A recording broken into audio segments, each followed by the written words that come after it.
اعوذ باللہ من الشیطان الرجیم بسم اللہ الرحمن الرحیم الحمد للہ رب العالمین والصلاة والسلام علی اشرف الخلق محمد وآلہ الطیبین الطاہرین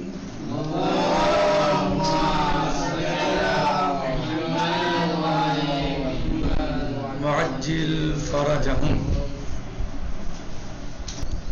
آج ہم 12واں سبق شروع کر رہے ہیں جو تیمم کے بیان میں ہے۔ گزشتہ دروس میں ہم نے وضو اور غسل کی بحثوں کو اور دروس کو پڑھا۔ آج ہم تیمم کی بات شروع کرتے ہیں کیونکہ جو طہارات ہیں ان میں سے تیمم بھی ہے۔ یعنی مندرجہ ذیل موقعوں پر وضو یا غسل ممکن نہ ہونے کی وجہ سے تیمم کیا جائے گا۔ یعنی جو یہ مواقع ہیں جن کو ہم ذکر کرنے جا رہے ہیں ان پر اگر وضو اور غسل ممکن نہ ہو تو تیمم کیا جائے گا۔ نمبر 1، پانی موجود نہ ہو یا موجود ہو لیکن اس تک رسائی نہ ہو۔ ٹھیک، پانی موجود نہیں ہے، موجود بھی ہے تو اس تک ہماری پہنچ نہیں ہے، تو پھر کیا کیا جائے گا؟ تیمم کیا جائے گا۔ نمبر 2، پانی اس کے لیے نقصان دہ ہو، یعنی پانی اس کو نقصان دیتا ہو، اس کے لیے مضر ہو، نقصان کا باعث ہو۔ مثلا اس کے استعمال سے کسی مرض میں مبتلا ہو جائے گا۔ اگر پانی استعمال کرے گا تو کسی مرض میں مبتلا ہو جائے گا تو اس کے لیے کیا ہے کہ وہ تیمم کرے۔ نمبر 3، اگر پانی وضو یا غسل کے لیے استعمال کیا جائے گا تو وہ خود یا اس کے اہل و عیال یا جو افراد اس سے متعلق ہیں یہاں تک کہ کسی جانور کے لیے موت یا بیماری کا ڈر ہو تو پھر کیا کرنا ہے؟ تیمم کیا جائے گا۔ یعنی یہ مواقع سب آپ کو یاد کرنے ہیں۔ نمبر 1، پانی موجود نہ ہو یا پانی موجود بھی ہے تو اس تک رسائی نہیں ہے، سامنے نہر بہہ رہی ہے کچھ دور پہ لیکن وہاں کوئی درندہ بیٹھا ہوا ہے، ہم نہیں جا سکتے۔ صحیح؟ مثلا پانی اس کے لیے نقصان دہ ہے، مثلا اس کے استعمال سے کسی مرض میں مبتلا ہو جائے گا۔ نمبر 3، اگر پانی وضو یا غسل کے لیے استعمال کیا جائے گا تو وہ خود یا اس کے اہل و عیال یا جو افراد اس سے متعلق ہیں یہاں تک کہ کسی جانور کے لیے بھی مثلا تو موت یا بیماری کا ڈر ہو تو پھر کیا کرے؟ تیمم کرے۔ اگر پانی وضو یا غسل کے لیے استعمال کیا جائے گا تو وہ خود یا اس کے اہل و عیال یا جو افراد اس سے متعلق ہیں یہاں تک کہ کسی جانور کے لیے موت یا بیماری کا ڈر ہو۔ صحیح؟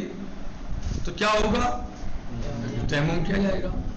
نمبر 4، اس کا بدن یا لباس نجس ہو اور پانی صرف اس مقدار میں ہو کہ اس سے انہیں پاک کر سکتا ہو اور دوسرے کپڑے بھی اس کے پاس نہ ہو، یعنی اس کا بدن یا لباس نجس ہے اور پانی صرف اس میں اتنا ہے کہ اس سے انہیں پاک کر سکتا ہے، یعنی جسم کو یا کپڑوں کو پاک کر سکتا ہے، بس اتنا پانی ہے، اور دوسرے کپڑے بھی نہیں ہیں کہ انہیں پاک نہ کرے، دوسرے کپڑے پہن لے، تو پھر کیا کرے؟ انہیں پاک کر لے اور تیمم کرے۔ نمبر 5، اتنا وقت نہ ہو کہ وضو یا غسل کرے، وضو یا غسل کے لیے اتنا وقت نہ ہو، وقت تنگ ہے، وقت کم ہے، تو پھر کیا کرے؟ تیمم کرے۔ یعنی یہ 5 مواقع ایسے ہیں جہاں پر انسان کو غسل اور وضو کے بدلے تیمم کرنا ہوگا۔ صحیح؟ تو ان میں سب سے پہلے پانی موجود نہ ہو یا موجود ہو لیکن اس تک رسائی نہ ہو، یعنی پہنچ نہ سکتا ہو۔ نمبر 2، پانی اس کے لیے نقصان دہ ہو، مثلا اس کے استعمال سے کسی مرض میں مبتلا ہو جائے گا۔ اگر پانی وضو یا غسل کے لیے استعمال کیا جائے گا تو وہ خود یا اس کے اہل و عیال یا جو افراد اس سے متعلق ہیں یہاں تک کہ کسی جانور کے لیے موت یا بیماری کا ڈر ہو کہ اس نے پانی وضو یا غسل میں استعمال کر دیا تو جو اس کے افراد ہیں اس کے مثلا اہل و عیال ہیں یا اور لوگ لوگ اس سے کوئی جانور وغیرہ بھی حتیٰ اس سے متعلق ہیں تو وہ مثلا موت مر جائیں گے یعنی مر جائیں گے یا بیمار ہو جائیں گے تو پھر کیا کرنا چاہیے؟ تیمم کرنا چاہیے. اگر پانی وضو غسل کے لیے استعمال کیا جائے تو وہ خود یا اس کے عیال یا جو افراد اس سے متعلق ہیں یہاں تک کہ کسی جانور کے لیے موت یا بیماری کا ڈر ہو تو پھر تیمم کریں. نمبر 4 اس کا بدن یا لباس نجس ہو اور پانی صرف اس مقدار میں ہو کہ اس سے انہیں پاک کر سکتا ہو اور دوسرے کپڑے بھی اس کے پاس نہ ہوں تو کیا کرے؟ تیمم کرے. نمبر 5 نماز کے لیے وقت اتنا کم ہو اتنا تنگ ہو صحیح یعنی کہ وہ وضو نہیں کر سکتا یا غسل نہیں کر سکتا اتنا تنگ وقت ہے تو جلدی سے تیمم کرے اور نماز کو ادا کر لے. صحیح یہ تیمم کے مواقع ہیں جہاں تیمم کرنا چاہیے.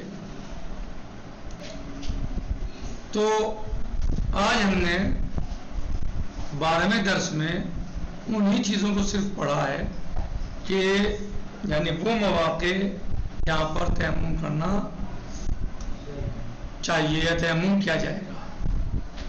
باقی جو یہ تیمم کا طریقہ ہے انشاءاللہ یہ کل آپ کو باقاعدہ بتایا جائے گا کیونکہ وقت تقریباً پورا ہو گیا ہے اور انشاءاللہ یہ آنے والے درس میں بتائیں گے کہ تیمم کا کیا طریقہ ہے, تیمم کیسے کیا جائے گا, تیمم کیسے کرنا چاہیے, وہ طریقہ اس کا انشاءاللہ بتایا جائے گا آنے والے درس میں.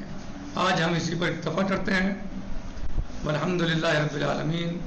السلام علیکم ورحمۃ اللہ وبرکاتہ.